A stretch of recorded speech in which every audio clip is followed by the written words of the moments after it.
আমি মির্জা ফখরুল ইসলাম আলমগীর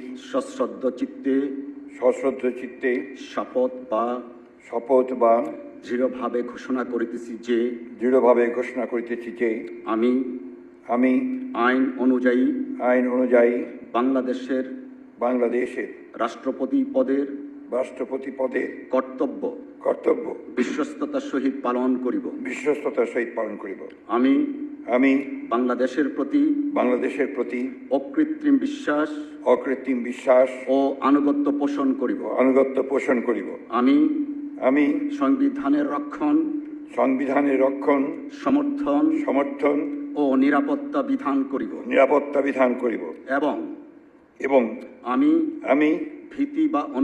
ভীতি বা অনুগ্রহ অনুরাগ বা বিরাগের বশবর্তী না হইয়া সকলের প্রতি আইন অনুযায়ী যথাবিহিত আচরণ করিব।